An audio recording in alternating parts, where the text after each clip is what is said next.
ओम शांति। आज 4 जनवरी 2025 है और आज बाबा के हम 18 जनवरी 1975 के जो महावाक्य हैं उसका सार समझते हैं। जो बाबा ने कहा कि हमें साक्षात्कार मूर्त बनना है। इस समय पर सबको अपने 1 सेकंड की स्थिति से साक्षात्कार कराने हैं। उस साक्षात्कार के द्वारा वरदान देने हैं, शक्तियाँ देनी हैं। ये बाबा ने हमें होमवर्क 75 में दे दिया था और आज 2025 में हम सुनते हैं आज के बाबा के अव्यक्त इशारे। यह सकाश देने की सेवा निरंतर कर सकते हो। इसमें तबीयत व समय की बात नहीं है। दिन रात इस बेहद की सेवा में लग सकते हो। जैसे ब्रह्मा बाप को देखा, रात को भी आँख खुली और बेहद की सकाश देने की सेवा होती रही। ऐसे फॉलो फादर करो। जब आप बच्चे बेहद को सकाश देंगे तो नज़दीक वाले ऑटोमेटिक सकाश लेते रहेंगे।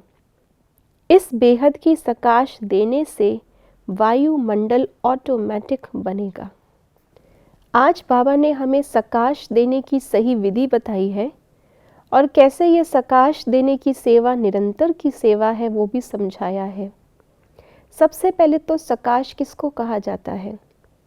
कई बार हम बच्चे भी बाबा के सोचते हैं कि वहाँ उसको आत्मा को कष्ट है, तकलीफ़ है, कर्म भोग आया हुआ है, उसको सकाश दो।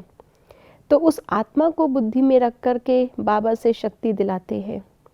लेकिन आज बाबा ने कहा कि ये सकाश देने की सही विधि नहीं है। जैसे सूर्य एक फूल पर नहीं चमकता, पूरी पृथ्वी को प्रकाशित करता है, उस पृथ्वी को प्रकाशित करने में वो फूल भी आ जाता है।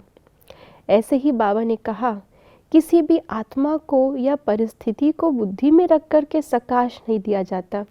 शुभ भावना तो दे सकते हैं कि उस आत्मा के प्रति मेरी शुभ भावना है।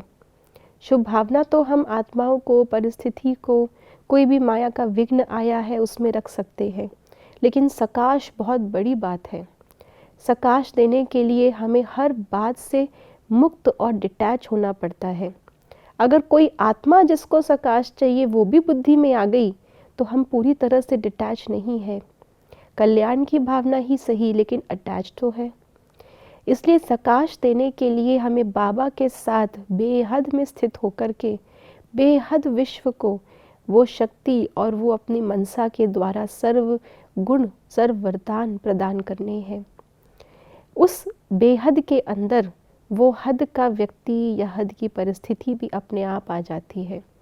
इसीलिए बाबा ने आज शब्द कहा, दूर को सकाश देंगे तो पास वाले ऑटोमेटिक आ जाते हैं। और इससे फ़ायदा क्या होता है?